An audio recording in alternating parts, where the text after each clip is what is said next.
Welcome to my 7th grade math class. Today we are going to do adding and subtracting integers with decimals.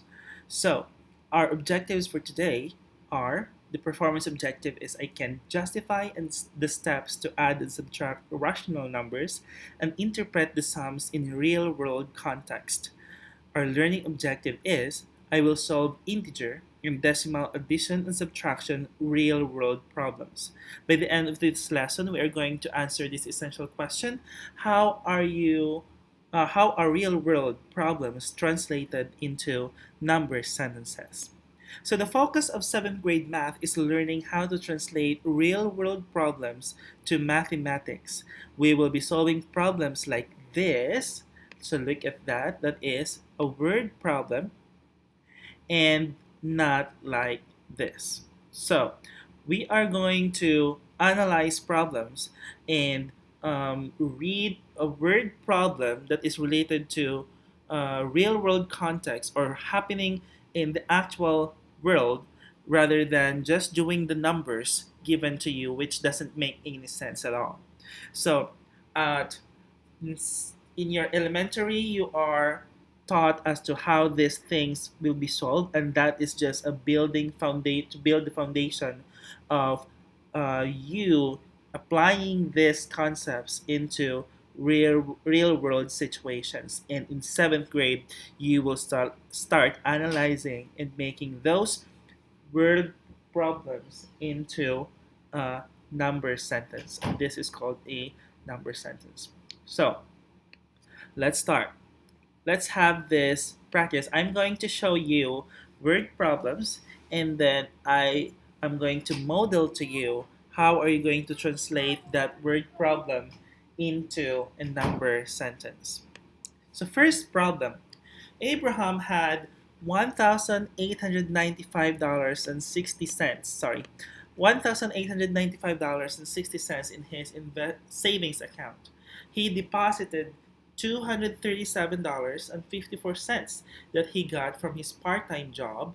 Then he withdrew $190 for his car payment and $795 for his monthly rent. If we are going to analyze the problems well, it already involves integers. There are positive numbers in that problem, and there are also negative numbers. How are you going to identify which one is positive and which one is negative? Let's analyze the problem step by step. At first, he had $1,895 in his savings account. That means he has a positive $1,895.60 in his account. So if it's a positive number, you don't actually have to write the positive sign in there. That already means positive. Okay? So then he deposited, meaning when you say deposit, you are adding money to your account. So that means you're going to add 237 and 54 cents to your account. So let's do this one step by step. After he add the $237, how much money does he have now in his account? So he already has 4. So this is 4. And this is, sorry for that. And this is 11. So this is going to be 13. And this is going to be another 13. And this is going to be 11. And this is 2. So now he has $2,133.14 in his savings account.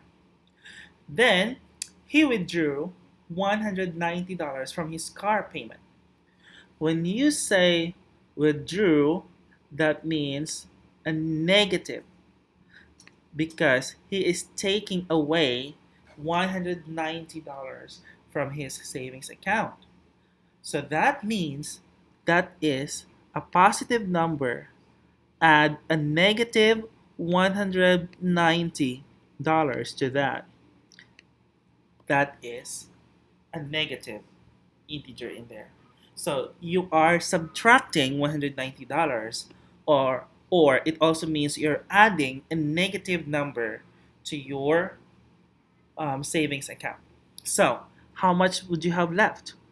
So if you will subtract that, so that means this is 0. So that is 14 because that will remain the same. This one is 3. This one is not enough, so that will become 13. And 13 minus 9 is 4. And then you have 21, so this will become 20. 20 minus 1 is 19. So you will have $1,943.14 left in your account. So from $1,943.14, sorry, that's 14 cents, you are going to subtract again. Why subtract? Because he withdrew both the 190 and the 795 from his for his monthly rent. So he needs to, so sorry, I missed the 3 here. All right. So he needs to have to pay for his monthly rent. So therefore he needs to take money again from his savings account. And that is another subtraction or an addition of a negative number to his savings account. So $795 for his monthly rent. So how much money do you think he has left in his account? So that's 4, 1, 13 minus 5, that is 8. And this will become another 13 minus 9, so that is 4.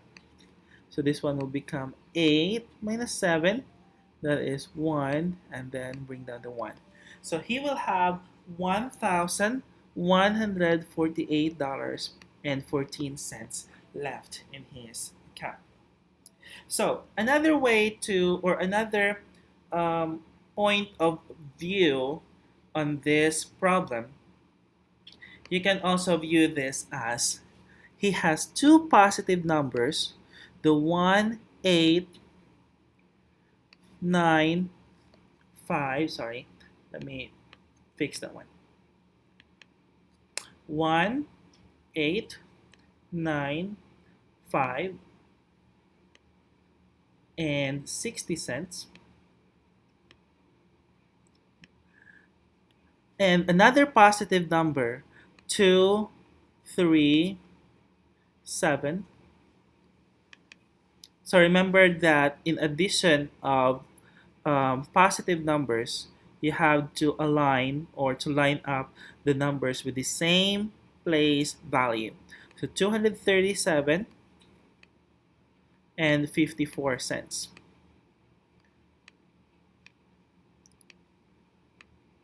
So both are positive. So remember that when you're adding two numbers that are the same signs, you are going to just add them right away. And that means this will give you 4, and this is 11, and this is 13, and then this is 13, and then this is 11, and then that is 2. So you have a positive $2,133.14. On the other side, you have a withdrawal, which is a negative, an indication that it is a negative number. A negative 190 and another negative 795. So both numbers are negative. That means you can also add both negative numbers to determine how much money is the total, how much money did you withdrew in total from your savings account. That is how you're going to view that one. But in mathematical way, you are adding both negative numbers. So if you're going to add them, sorry, that's 5, and then 9 plus 9 is 18, and then 1 plus 1 is 2 plus 7 is 9. So you have withdrawn a total of negative 985. Now to find out your final answer for this one, you need to add both this positive number and this negative number. So that's $2,133.14, and then you are going to add a negative number, which is negative 985. Remember that that is positive and negative numbers. Different signs, subtract. Remember that? DSS big. Different signs, subtract. And since positive number is bigger in terms of absolute value than the 900 negative 985, then our answer is expected to be positive. So if you're going to subtract this one, so that is 14, because this is understood to be zeros here. Then that is 13 minus 5 is 8, and this will become 12 minus 8 is 4, and this is 20 minus 19 minus 9 is 11. So you have $1,148.14 left in your savings account. So that is how you're going to apply the rules in addition and subtraction of integers in this real world problem. All right? Let's proceed to the next problem. Melissa purchased $39.46 in groceries at a store. The cashier gave her $1.46 in change from a $50 bill. How much change should the cashier have given Melissa? If you notice here that if you're trying to understand the problem, something's wrong, because the cashier must give Melissa a different amount instead of $1.46. In that sense, you are going to skip, or you don't have to include one of the given numbers in the problem or in the mathematical sentence, because that number is called a distractor. When you say distractor, it's just in there to distract you, but that does not actually part of the question, because you should not use that number to answer the question. So that is how you're going to analyze a word problem. There might be some instances wherein you are given a number that you don't actually need, but it's just in there to distract you. But when you read the question, that number is not actually part of the process to answer the question. Because in this problem, sorry, let me erase that.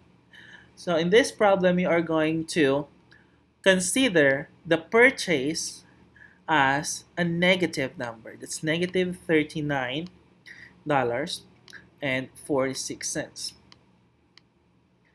And then this $50 bill is what Melissa has at first. So that is positive $50. So that is addition of different signs. This is positive and that is negative. So when you add two numbers that are of different signs, remember, that is different signs subtract. So if you will subtract both numbers, that will, the absolute value of this is 50, and the absolute value of this is negative, 39.46. When you say absolute value, that is just that means how far that number is from 0. And if it's a positive number, then the absolute value is exactly the same as that number. If it's negative number, then it's just the same value, the same figures, but just drop the sign. That is what you mean by absolute value. So let's apply DSS big. Different sign subtract. So you're going to subtract the absolute value of both numbers, 50 minus 39.49. So I want you to look at this closely because a lot of students will get will have this common mistake of writing down 49 here right away, because knowing that 9 minus 0 is 9 and 4 minus 0 is 4. So you might write 49 here right away, but that is wrong, because here your 0 will be subtracted by the 9 and not the 9 subtracted by the 0. And your 4 will be subtracted from the 0 and not the 0 subtracted from the 4. So you have to be careful on that. So this case, this 0 will become 10. That will give you 1 here, not 9. And this 0 will become 9 because instead of making it 10, then since you already borrowed one of this, like to make this this number here 10, so this will become 9.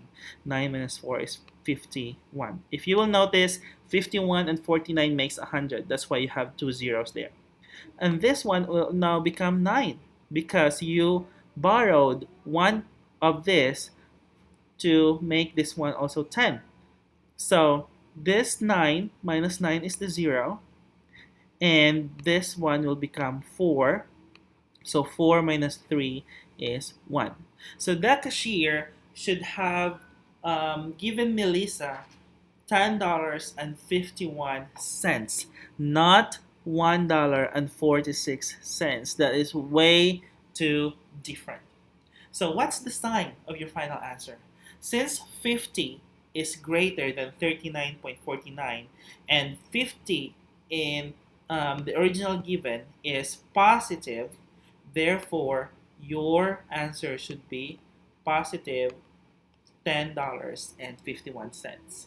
What does it mean if it's a negative? That means Melissa owe the cashier that certain amount. But since that's positive, then Melissa has still some extra, has still a change from the $50 bill that she gave to the cashier. Right? So, any questions so far? If you have any questions, feel free to let me know or ask me directly through sending me a message or making a comment here. So let's move on to the third problem. Our third problem is you had $327.95 in your savings account on Friday. On Saturday, you withdrew $175.45. Then on Monday, you deposited $92.81. What is your new balance in your account? So remember, in our first example, I have given you a way of how to make this one easier. First, you identify which numbers are positive and which numbers are negative. So this is positive. This is positive. Why positive? Because of the word deposit. When you deposit, you are adding money to that. And this number is negative because of the word withdrew. When you say withdrew, you are taking away that certain amount from your savings account. So if you're going to add both the positive numbers, that will give you 327 and 95 cents plus the $92.81. So the total positive number that you have is 6. This is 6. This is 9 plus 8 is 17. And that means it will become 10. And that will become 12. And that will become 4. So your total positive number is $420.76. And your negative number is negative 175.45.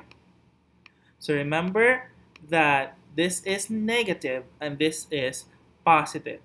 So when you have two numbers that are of different signs, you are going to subtract. So when you subtract, that means 420.76. You're going to subtract 175.45. So your final answer will be, so 6 minus 5 is 1, 7 minus 4 is 3, and then 10 minus 5 is 5. This will become 11, minus 7 is 4, and this will become 3 minus 2, minus 1 is 2. So which one is bigger, the positive or the negative?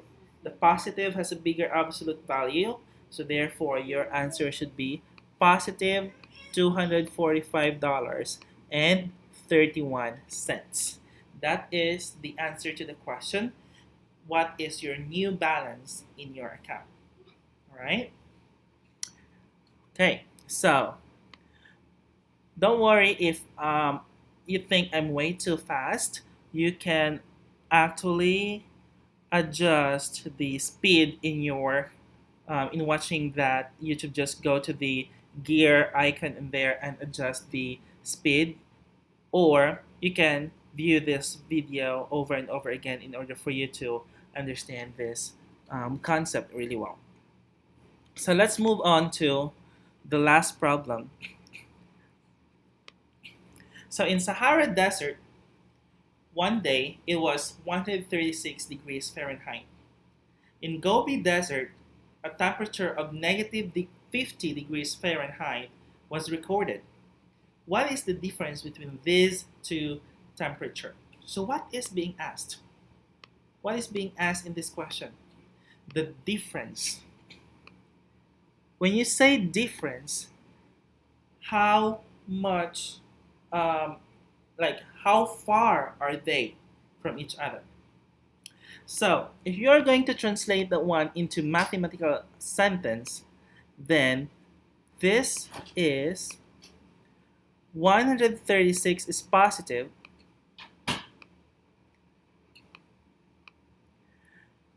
The difference means subtraction. And the second given number is negative 50 degrees Fahrenheit. What do you know about this math sentence or about this type of problem? Positive 136 minus negative 50. Remember that when you have two negative numbers in between, I call this one a sleeping baby. That makes it a positive. Or that simply means the opposite of negative 50. Opposite of negative 50. And what's the opposite of negative 50? Plus 50. Positive 50. So again, in my Mr. Jersel's term, I call this one a sleeping baby because this is the sleeping eyes and this is the pacifier of the sleeping baby. So that makes it an association of, if you have two negative numbers, that makes a positive number. That makes a positive sign between them. So 136 plus plus 50, that gives you 186. And that is the answer. That means 136 and negative 50 degrees Fahrenheit are 186 away from each other. If you're going to draw a number line on that, if this is the number line, then that means if this is the 0, positive 136, let's say the positive 136 is somewhere here, and then the negative 50 is somewhere here, how far are they from each other? So this is already 50. That's the absolute value of negative 50. And 136 is 136 away from 0, and that is the absolute value of 136. Therefore, 50 plus 136 becomes 186. Therefore, negative 50 and 136 are 186 away from each other. Does it make sense? So that is how you're going to interpret this word problem. And I still have a lot of problems that I want to talk to tell you or to make you as a practice, but I will reserve that one for some other time. Okay. So for now, that's gonna be the end of our lesson. And if you have any question or if you want to say something, if you want to add something, you can make comments and I want you to send me a message or make a comment, and I will try my best to answer that as much as I can. All right? That is the end of today's lesson, and have a great day, everybody.